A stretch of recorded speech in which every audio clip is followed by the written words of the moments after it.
welcome back to my channel. This is Christina at Homeschooling Grace. And today is another weekly update. This is for week 11. I'm a little behind getting to this. We've actually just gotten through Christmas and family being in town, and now I can get back to making videos again, but it was definitely hard to juggle it all, so I had to take a little break. So week 11, I was hoping to get at least to week 12, but we weren't able to. And there was a few other things I was hoping to get done this last week, but we didn't get them done with appointments and just preparing for Christmas. It was kind of just get the basics done, and we gotta just get through this, and then after the new year we can pick things back up again. So I'm gonna start with my youngest. And let me start out by saying I am a homeschooling mom to 5 daughters. I homeschool 4 out of the 5 right now, and their age ranges from 10 years old. I have all the way down to 1-year-old, but I homeschool my 10-year-old, 7-year-old, 5-year-old, and 3-year-old. So, and I use our core curriculum is My Father's World, and we've been using it now. This is our 4th year using it. And we've done 7 of their grade levels. What am I trying to say? 7 of their grade levels. And so right now I'm teaching 4th grade, 1st grade, pre-K, and preschool. Okay, so let's get started with my preschooler. So she's still working through All Aboard the Animal Train, and we just finished up week 3 for her. So it's gonna sound a little off because I started her later than the other girls, and we're going kind of very slowly for her. So she will always be behind them. And then I will actually probably pick this up for next year and finish it. And then the year after that, she'll finally start the pre-K. So that she kind of stays on grade level and still behind my 5-year-old. I don't necessarily want them on the same grade level. Okay, so for my preschooler, Abby, I didn't do a ton with her this last week. She actually ended up tagging along a lot with my 5-year-old. And so she would do school with her, and then we would do her school. And so my kind of preschool age range for the 2 of them, they did school together for both of their things. So they have a lot of fun doing it together. So one of the things to do was to make Jell-O, and I didn't have time to make Jell-O. I didn't want to go to the kitchen and make Jell-O, so instead I improvised, and we used, I kind of looked at it as it's just getting hands-on and to learn the color red. So I took we have a big rice bin, and I had these little, I have about 10 of them. These little red, or ladybug, I don't know, they're supposed to be stickers, I think, but they're wooden. I'm not sure where these were given to us, and I'm not sure where they came from. Anyways, so I hid them in the rice bin, and then I took tweezers, and she could find them, and then we'd count them. And so that was a fun way to learn the color red and counting, and save me from having to cook in the kitchen with them. So I do let them cook in the kitchen with me, but I didn't have the energy to do it this last week. So we just made it work for us, and she totally loved it still. They kept taking turns, so we were learning that, and they kept just wanting to keep playing that game. So that was fun for them. And that was about it for her. And so after this, she will move on to week 4, which will be a new animal. It's going to be unit 2, and she'll be learning about bears and obedience, and that'll be fun. So she'll be excited about that. And I'll show her completed little poster. Okay, so I wanted to share, this is her completed poster, and so we'll probably hang this up just above her desk, and then we'll add them as she continues to make them. I've got a big shadow, but that will be what we do. Okay, so let's move on to my pre-K-er.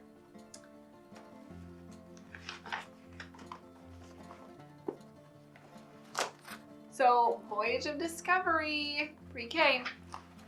So this week she's still learning about the 10 Commandments, and we've been using this 10 Good Rules book. This has been super helpful to go through.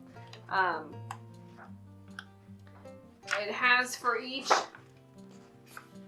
commandment, it's got focusing, a saying with it, and so then we can count through, and it's holding up the fingers. And I thought it was like a little rabbi, which I guess he was, but it's Moses. It's supposed to be Moses dancing on the fingers.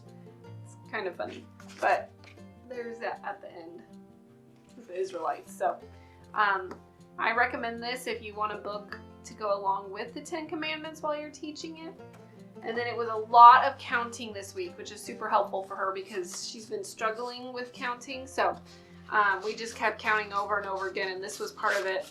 They had a bunch of games where you do like penny tosses or carry pennies or count out pennies or use cotton ball. It's a lot of stuff from around the house, which is helpful. And then all the educational toys, we have the whole set. They were all based on counting for each number of the day for the commandment. So this was a really, sometimes it can feel like a kind of an off week, 2 weeks, because you're just counting. But if your child does struggle with counting, it's really helpful because I feel like it kind of was so much repetition for her. It's what she needed right now to pick up on the counting part of it. Okay, so they have this Steve Green CD with Bible verses put to songs, and I highly recommend this. It's really good, and like the songs get stuck in my head, and I probably have mentioned this before, but this has been super helpful for the Bible side of it to go along with whatever she's learning, and it helps me too because then those songs get stuck in my head. And so that was it for week 11. So this was a really short week for both my preschoolers, but sometimes those things happen. So they still had fun, so it totally worked out. So now we're gonna move on to my first grader, learning God's story. And let me know if you have any, you're screaming.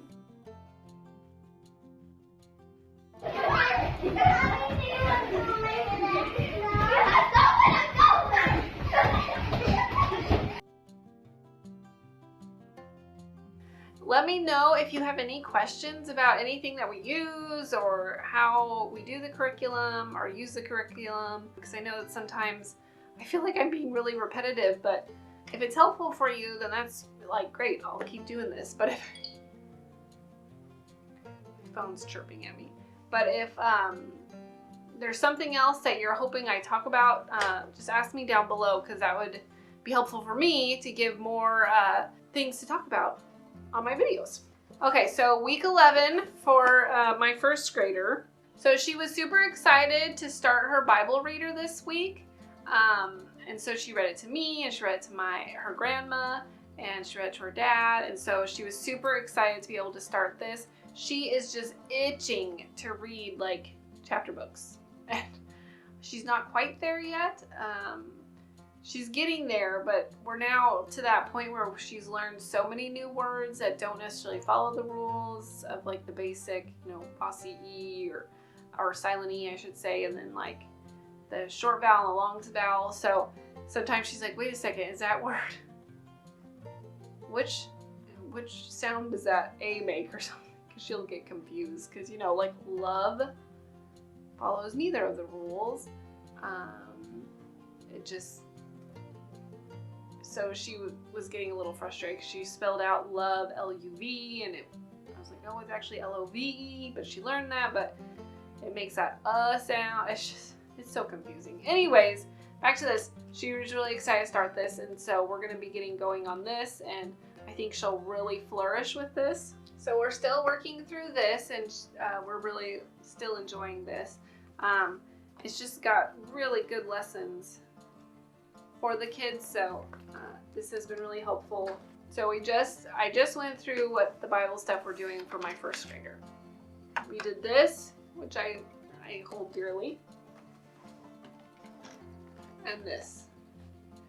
And I'm so grateful for My Father's World and that they teach our children to read through a Bible reader. I don't know many curriculums or any other curriculum that does that in first grade, that they can feel so special that they have their own Bible and that they can read it. I mean, isn't that awesome? I just think it's fantastic. So, so she's super excited about this. This will, you know, this is my second time teaching the first grade, and I know by the end it can get pretty tedious, but I still think it's awesome that they can start to read this and that those words can be hidden in their heart. And so that's my big thing too, to hide those words in their heart so that if there comes a day where they need to be able to speak truth, that they can find that truth in their hearts because they've read it or they've been read it or taught it. So anyways, that's my 2 cents on the Bible portion. Okay. She's also, this week, she learned about subtraction, and so we did the sheets in the book, and we used a lot of manipulatives for it because I think it's just kind of hard to get that concept right away of subtraction and taking away. And I normally use like mini marshmallows or M&Ms or a treat that they can then eat it so they can really get like, oh, it's gone. So it's that subtracting and taking away. But I didn't actually have that, so we use like fruit snacks. So just use whatever you have around your house. A lot of the stuff calls for fish crackers. My first grader hates fish crackers, so that wasn't an option. I also wanted to share 2 games that we got this last week. She got one for Christmas and one for her birthday, because her birthday's just bumped up right next to Christmas. And I apologize, my lighting keeps changing and I probably am moving around too much. Sleeping Queens. This is a really great game. It's super fun and a quick game if you want one for your family. And it teaches math. It teaches addition and subtraction because they can use it to make equations and also matching numbers. So this is a fun one to teach math where they don't realize it. And my first grader is really into logic games. So we got her this Smart Farmer. This is actually from Rainbow Resource, and I made the video, but I haven't gotten it up yet. But she's got all these little animals, and then it comes with the book, and like she's got to like break, or it gives you the animals, and then you have to move these fences around to separate them. And so I guess it's teaching, I don't even know what it's teaching. But it's a smart game, so it's supposed to make you feel like you're teaching them something. Let's see, what's it say? Okay, it teaches spatial insight, planning, problem solving, concentration, and flexible thinking. So anyways, these are kind of fun to add in. She just really enjoys these, and so and if she can just sit and play a game by herself, that's good, because she would play games all day long, and if I can give her one she can do on her own, that's a win for me. Okay, so that's Bible, math, and then language arts. She's still working through that, well, and I guess reading. She's still working through her workbook, which she still doesn't love, but that's okay. And also, we are still not getting to the art book, but we are doing at least this. We're not doing the experiments, but we're at least reading it. So I feel like that's half of it at least done. It's going okay. I don't know. They're not super interesting concepts, but I'm hoping some of it sticks. I guess that's all that I can do is hope. So anyways, that was everything for my first grader. Okay, the last one, my fourth grader, Creations of the Greeks. So she is still reading. Right now, she's now to Exodus in her Bible, and we're still working through the 10 Commandments, because it's only, for her, it's only 1 commandment a week. And so that's been, she's doing well with that. Let me grab the Bible we use for her. Okay, so her Bible is so beat up. This is the Bible that comes with the adventures. What is it? Adventures in U.S. History for My Father's World. Hers is so beat up. I don't know what happened to this, but this is the one we use for Bible during school. I don't actually love the translation. It's NIRV. And I think I prefer for this age NIV. I know there's a big argument maybe on what translation to use, but we just use NIRV for during school. It works. Sometimes I've got to look up in the New Living Translation or the New International Version because sometimes I'm like, I don't even know what they're saying. So, but this is the one we use. So it was kind of cool this week because during Bible, it also brought back Window on the World from, what is it? Exploring Countries and Cultures. So this is a really cool book. It's all about praying for different countries and cultures. And so we read one of those from in here, and she was kind of excited to pull this back out. She actually enjoyed this book. I mean, she should enjoy it. But I could see how some kids may not enjoy it because it's kind of, I don't know, it's just not always enjoyable for kids. So I was hoping, if you saw my last video, I was hoping we'd get through beta, and we still have 2 more lessons left. We were not able to get through it. I think her brain was checking out, and so I felt like we had to do more practice than normal before the test, and so we just couldn't get through those lessons as quickly as I had hoped. So that's all right. We just have 2 more lessons left, and then she'll be done with this, and we will move on to Gamma. And she's still using this for handwriting, and it's been really helpful. I feel like her handwriting's improving, so that's, you know, the whole point of this.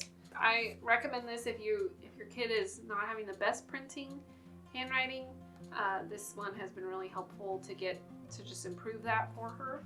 So for history, she had to pick a law from Hammurabi, and if you're on the My Father's World Creation to Greeks Facebook page, someone made up these extra pages in the files, and so I was able to print this out and have her write it on here instead of doing it just on a notebook paper, because this is what we typically do.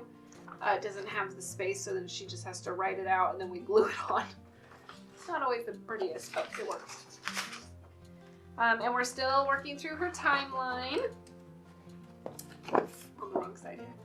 So as you can see here, I ran out of space for the 1000, and so I've got to move this. I keep saying I need to move it, and I haven't, but I will move it, I promise. I just haven't yet, and I got to add an extra page at the end. I added quite a bit in here. I can stretch it out.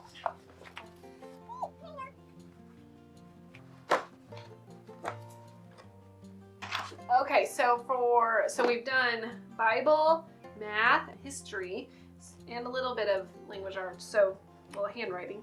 So we're still working through these 2. You know, I love the writing skills and the language lessons for today, and she's a little behind in the writing skills, but she had to write a story. It was supposed to be a short story, and she just loves to write, so she wrote a really long story. So we'll see how it goes, because I'm going to have to edit it for her. Anyways, I'm still liking both of these, and this is so gentle. I don't know, maybe it's just my opinion on it. I've heard other people not enjoy it as much. They feel like their kid's behind, but I feel like she's doing well with it, and she's getting the concepts, and from my understanding, like, I don't know how much they're learning parts of speech in traditional schools. Correct me if I'm wrong. I could be totally wrong, but I'm not sure how much they're learning, and she's learning a lot, so that's been really cool. Okay, so for the icing on the cake, science and music and art, she is not loving this, so we just have I keep asking, like, let's do science, or do you want to do science today? And she doesn't want to. She'd rather just do more art or crafts, and so I've just been letting her go with that, and we'll do like cooking in the kitchen. We made cookies last week for Christmas, so that was plenty. But she's enjoying this one, and it's really fascinating how they tie it all together and show how God is through the history of art. So it's been kind of cool to see. So I think that's everything. I talked a lot today. I hope you enjoyed this video. I hope this was helpful for you. Thanks so much for stopping by today. Right here, I'm going to have a playlist of my other weekly updates if you're interested in seeing those. And over here, check out this other playlist of Rainbow Resource videos and see what else I've got through Rainbow Resource. And hopefully I'll be adding my last Rainbow Resource video here soon for you to see. So we will see you at the next video. All right, thanks. Bye-bye.